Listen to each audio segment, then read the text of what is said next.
Welcome back to the Knitterarium podcast. My name is Ruth and this podcast is coming to you from my home here in Westmeath in Ireland. I want to thank you all for taking some time out of your day to spend it with me. I really appreciate that you do, and I hope that you enjoy this episode. The places that you can find me are all going to be listed in the down bar below. So any of the other places that you can find me online are all down there with links. And you will also find the show notes for this episode. The show notes will contain any links that I can, any links that I can link to. As I have a little bit of admin stuff, I'm going to get that done out of the way first. I have one last podcast change that I want to make to how the podcast runs. And I know I've been making a few over the last couple of weeks, and so I really do appreciate you sticking with me while I do that. So the last real major podcast change I want to make is that I am moving the content of this podcast solely over to my designs. I'm unsure at the moment whether I'm going to record weekly or every 2 weeks. It will just, I think, depend. It will depend on what I have to talk about. I think that's what will determine that. But there are a couple of reasons that I'm changing the content over to just my designs. Mainly, the first one is at the start, having watched other podcasts, I fell into the trap of that was what I needed to. That was the type of content that I needed for my podcast. And over the last 16 or 17 months that I've been podcasting, while it's been great fun and I've really enjoyed it, it is it's not what I do. The majority of my time spent that I spend knitting is on designs, and I feel that that's what I should be. That's what I should be showing here.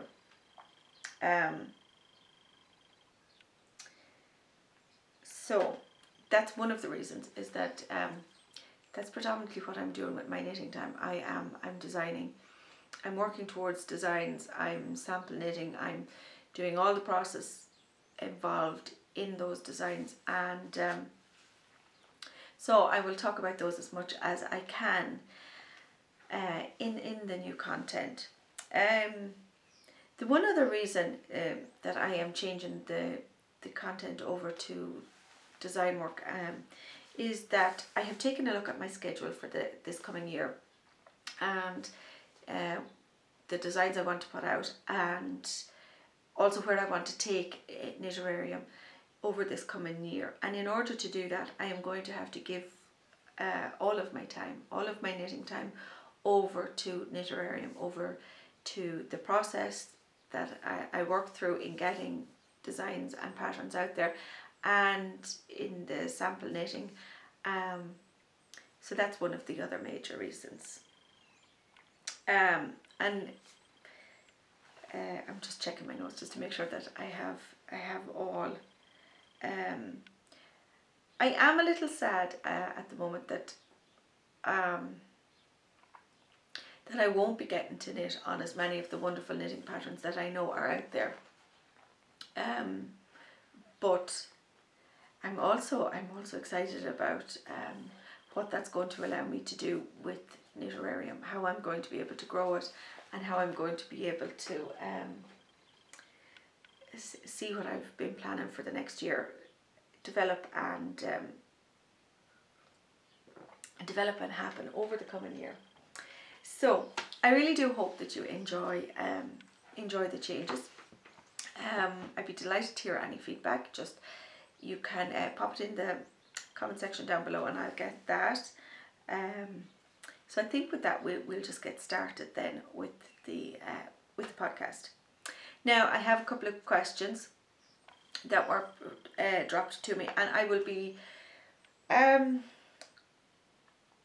let me see. One of the questions is from Ellie from Craft House Magic, and she wanted to know that do I find that when I knit one of my own designs for a second time that I am able to knit it without looking at the pattern. And one of the other questions is from Laura, who is in the Ravelry group, and it comes, there's several parts to Laura's questions, and it's, how do I come up with the pattern designs? Where do I get my inspiration from? How do I come up with the stitches?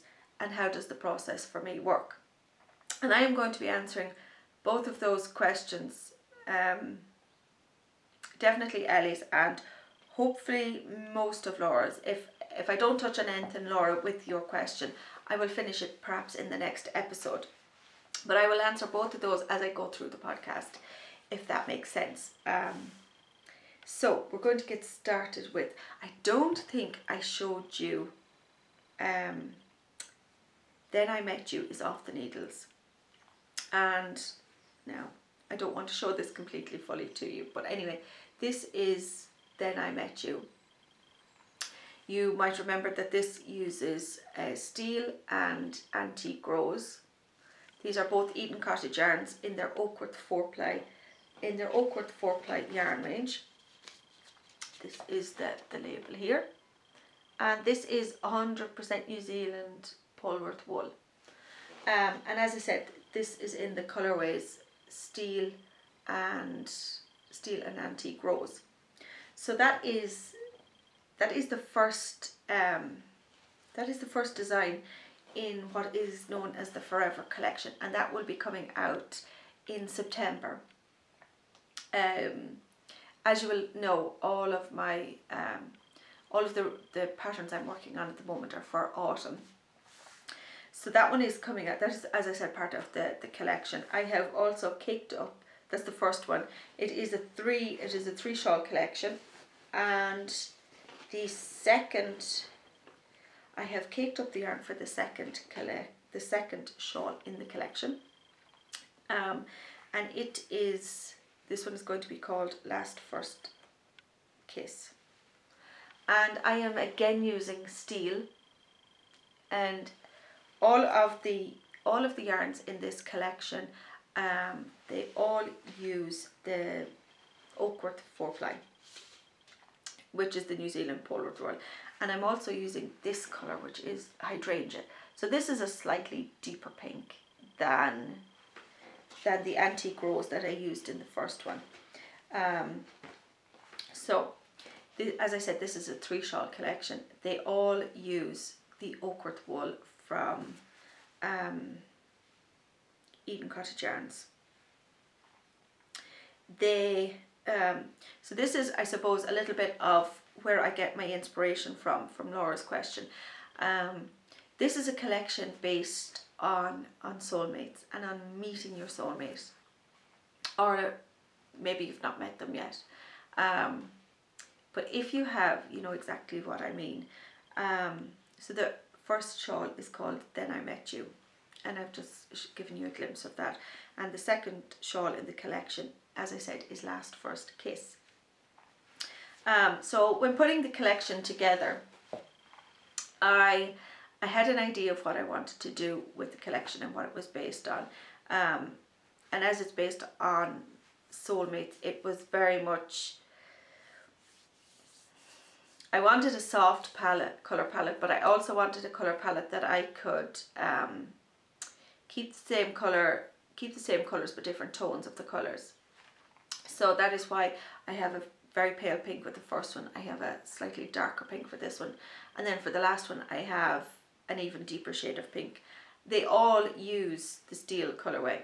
So in putting that together, while you have to think of each shawl individually, together they all have to work, and they have to have certain elements that will tie them together and to make them a collection. So that is done in one way with the colours that were used. So it was. Then what happens after that is sometimes I will have ideas already for stitch patterns. It's quite normal if I'm taking a quick break that I will flick through stitch pattern books, or I will have an idea of something already that I want to do, and I may go in search of a stitch pattern, what normally happens is I will take a couple of different stitch patterns and I will mesh them together. I will tweak them, I will change them, that they fit what I want to do. What tends to happen after that is I will go in search of the yarn. So if I have an idea for a stitch pattern, it could be a texture stitch, it could be a lace stitch, it could be a cable stitch. So naturally enough, you then want a yarn that is going to show that stitch to its best, to its very best. So you will then choose your yarn. You will choose your yarn that's going to do that.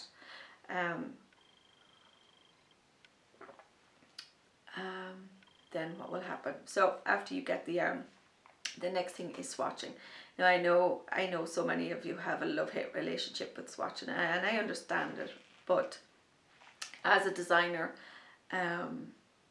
it is a magic piece of square fabric. So it is. It will not only will it give you your gauge, but it will show you, yes, whether your stitch pattern will work in that yarn. It will also tell you whether the yarn wants to be that stitch pattern. Now that might seem odd and funny, and while on paper you'll think that this yarn should work with this lace stitch or this cable stitch or whatever you've chosen. But there are times where a yarn will not want to be that, and you'll have to go back to the drawing board. So it will tell you whether it wants to be that.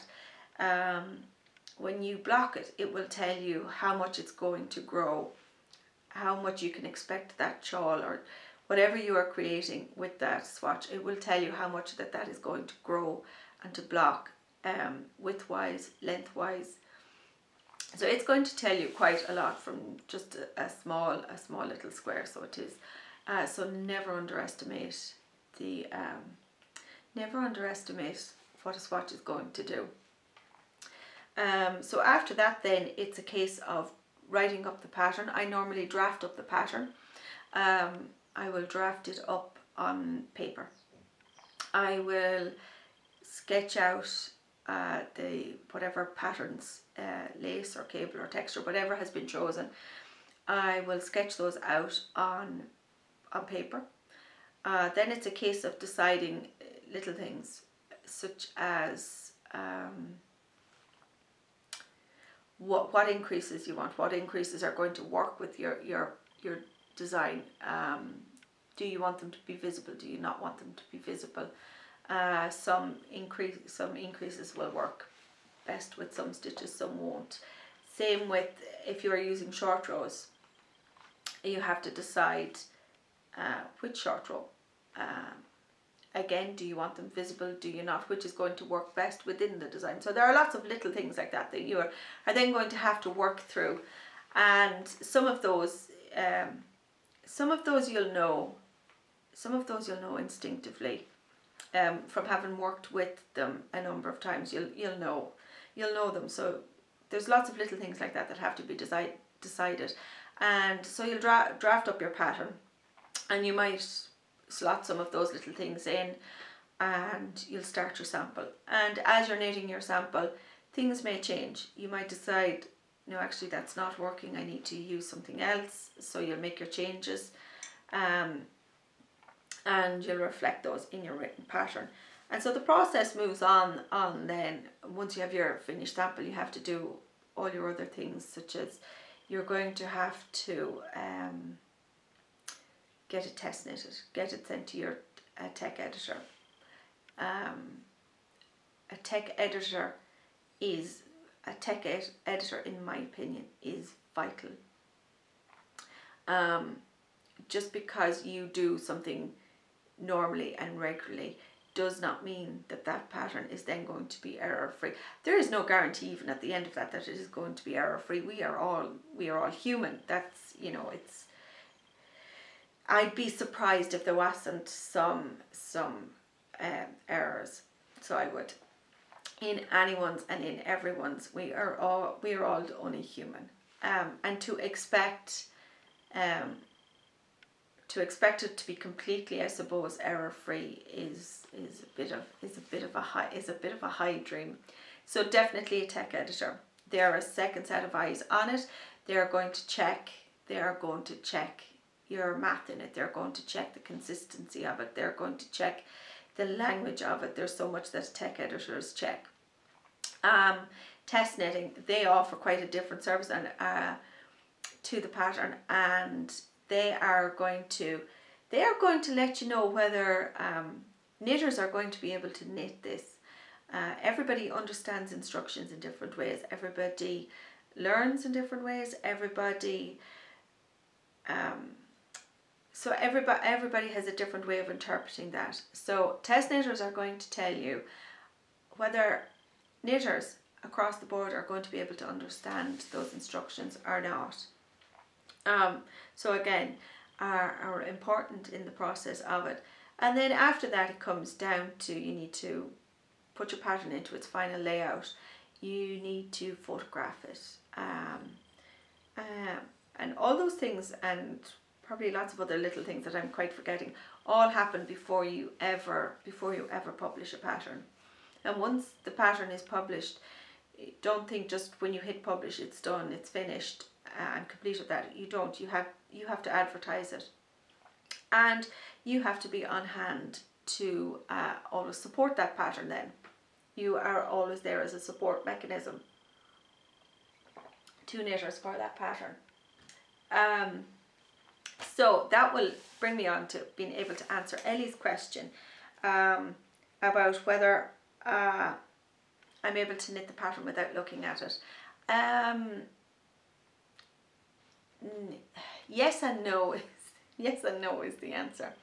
Yes, insofar as I'll know looking at it that I'm knitting lace for this lace stitch for a period, and this I'm knitting this texture stitch for a period, and so on and so forth. But the answer then is no, insofar as that my brain has moved on. I'm working on maybe another new design, and so while I might be knitting pattern A again because maybe I want a different sample in it, or maybe I just want sometimes with samples I don't use and wear the samples, they're used for shows and stuff, so I might knit a second version of that I can use, I can wear. So what will happen is so I'll be knitting that while I'm also designing something new.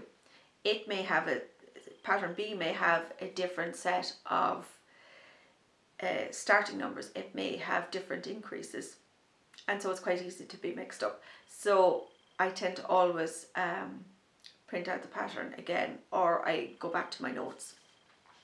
In particular, I go back to my notes if I want a second sample exactly like the first, because I take extremely detailed notes when I am making my pattern up. So I have my draft pattern. I am also taking notes as I am knitting through it. So I normally go back to my notes. So that is why, Ellie, the answer then is also no as well as yes. So I suppose really, if I was to say yes, I suppose no, because for the simple reason that my brain has moved on. And that's also why at times if you've come back to me for support on a certain pattern, it will take me perhaps, you know, a day to get back to you, because while I've seen your question and your comment, please don't ever think I'm ignoring you, but I am going back to that pattern. I am going back to my notes. I am looking through it exactly, and just like in patterns, how people will read and understand and interpret things differently, I am also trying to interpret what is going on with your pattern at that point, what you are doing, and what you need help with.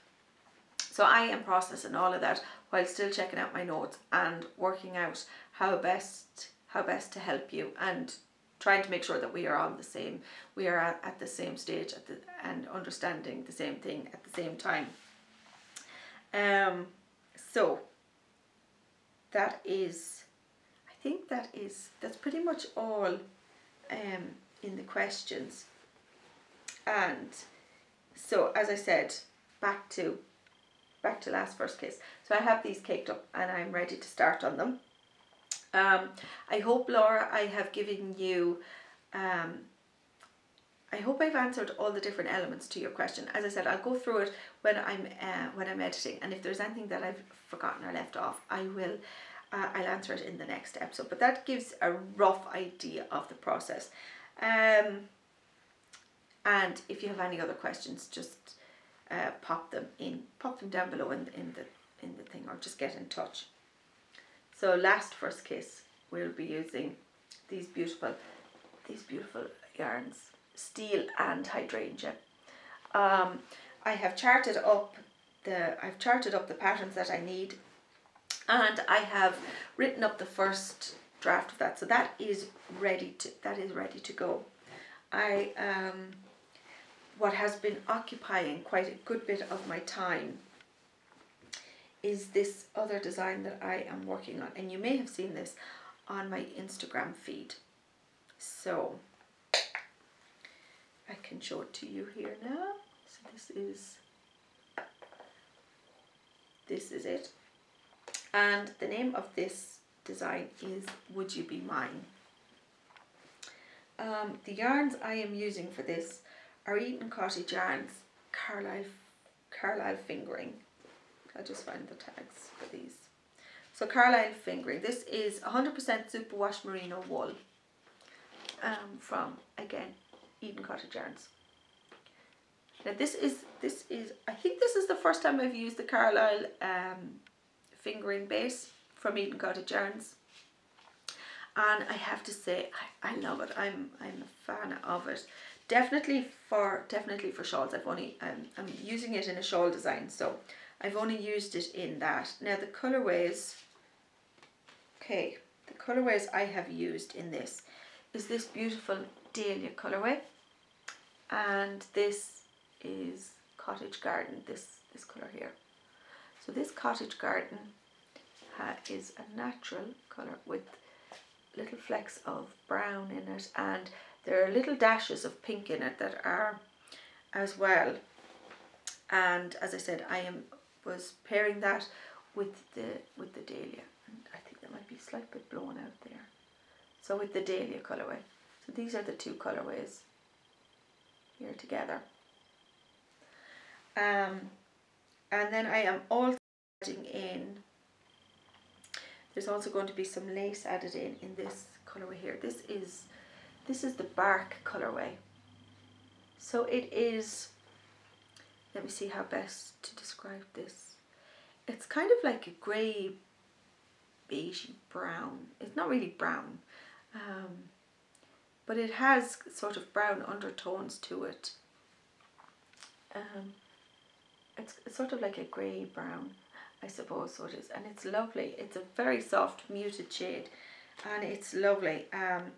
There is going to be texture stitches used with these two colours, and then with the bark then there is lace. And I have to say I love how the lace is working up in it. I had to tweak the lace pattern. And that happened on Monday. On Monday mornings I tend to sit down at the table with my design planner. I go through each design that is on the needles and is like last first kiss, that is going to be going on the needles that week. So I tend to take a look at all of those, what stage I'm at with each thing, what needs to happen next, and then I set up a plan for the week. And one of the plans was to write the lace up, write the draft pattern, finish all of that for last first kiss so that it was ready to start, and I had to retweak the lace pattern for Would You Be Mine. So I did that. I made the changes that I needed to make to that, and I changed it up, and so I got a little bit of work done on it, and I'm hoping now to get more, I'm hoping to get more time put in on this later today. I am really enjoying this knit. I have knit for the last week or so, I have knit exclusively on this when I've been work knitting, and as I'm giving over all of my time now, I feel I'm going to knit on this. This has been a knit that I've really enjoyed. It's been extremely relaxing. It is, as they would say, it has practically knit itself because it has just been so enjoyable. So I'm really looking forward to getting the lace in on that. I want to see when I hold the three of these up together. I love how they're working together, and so I'm really eager to see how the lace with the bark is going to work with it. They're doing just what I wanted them to do, and what I had hoped that they would do. And when you see it in the shawl, and it's so much bigger than the swatch, then it's very exciting. And I'm really excited about this. Now this one is, I'm hoping, going to be released to probably towards the end of August. I think we're going to see all of these releases at the end of starting to come out from the end of August. How quickly they come out, I've yet to decide on the final. The fibres are making my nose itchy. I've yet to decide on the final schedule for it, but roughly speaking, we will start to see these from the end of August, and this Would You Be Mine is hopefully going to be the first one. It's the first one scheduled down for then. I just haven't finalised the exact release rate and dates for the different patterns. So that is Would You Be Mine. Let me see, what else have I been working on? I haven't started the new sock design yet. I was just caught up with finishing off Then I Met You, and I had started this Would You Be Mine, and I was just so engrossed with it that I didn't start the new sock pattern yet. I have to okay, I have this in a knot now, so I'll continue to talk while I untangle it. Where was I? Oh yeah, the sock pattern. So I want to work up a gauge swatch on it. There's just one element of it that I want to see in the swatch before I actually committed to the sock. So I'm going to do that, and then I'm going to get started with those.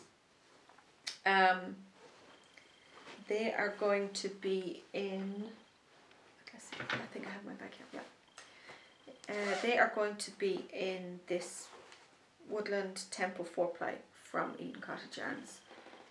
So this is one. I have a couple of other sock designs that I need to work through and sort out, but I think this is possibly the next one that's going to go on the needles, is this one. Just as a side note, because I know some of you will have been looking at the chalkboard crayon socks and my Grace cardigan, which were personal knitting items from the last couple of weeks, you will be able to see those when I finish them in my stories on Instagram, and my link is down below in the down bar for that. They will be in my stories. The socks are ready for cuffs, and the Grace cardigan just needs its button sewn on. So do keep an eye on that, because you will see them there if you want to see them.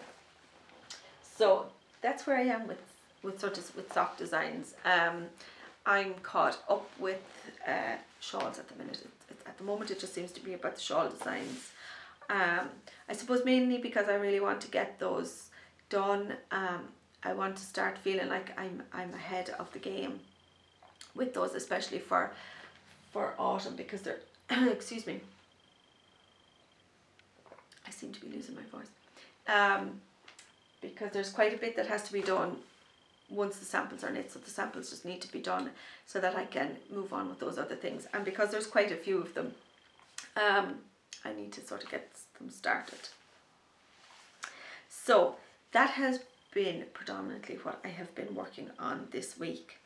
I may come back next week just to show you, especially if I have gotten quite a good bit of progress made on Would You Be Mine, and if I get starting on Last First Kiss. I also have some other yarn that I want to show you that I have something else I'm working on. I'm not sure where in the schedule it will come, but I want to work on it as well and cast it on. I have charted up the pattern, so I just need to write up the draft pattern and I can get started on it. But I think what I'll do is I might just come back and show you about that then next week. Let me see. I think design wise they're the two things I've been working on, and I know this episode has been a little bit more chatty, but I did have those two questions and I wanted to answer them, and they fit in well with moving the podcast over to a more design ended content. I don't normally have questions, and I don't normally have that many questions, so it's not every week that I'm going to be chatting just exclusively, I suppose, about the process. I hope you found that interesting. As I said, if you do have any more questions, just put them in the comments. I get those. I'll get them there. There is an Ask Me Anything thread in the Ravelry group if you want somewhere specific to put them, but I will get them in the comments section below as well. So as I said, it was very much a chatty episode this time about the process, and as I said, that's just a quick overview of it. I could sit and I could talk probably for an hour just on the process and on my process. That's not every designer's process, because every designer has their own process and how they go about designing, and I think it could make for perhaps a very boring episode. I don't know. It's fascinating to me, but it might not be so fascinating for you to listen to. So I hope that was of interest. We took a quick look at, as I said, some of the finishes and what I'm working on now. So I can see possibly from the next episode on that I'll be talking about what I'm currently working on, possibly what's coming up for release, and all of that. I will. I do have the Queen of Tarts socks, which will be coming up for release. So I think that, coupled with some other things that I'll be working on, I'll probably be back again next week. I do want to try and keep the episodes around between 30 and 40 minutes. I think that is quite long enough. I know myself when I'm sitting and I have time, I quite enjoy those ones, that length of episode. So I'm quite eager to just keep it back to about that. So I think that's really all I want to talk about today. I hope you enjoyed this episode. Yeah, it's a bit different, and I'm hoping that you're excited to go along on this journey with me and to see where the podcast will go with this type of content. And I do appreciate you stopping by and spending some time with me, and I do hope that you enjoyed it. I will see you all again soon. Very happy knitting, and see you soon. Bye.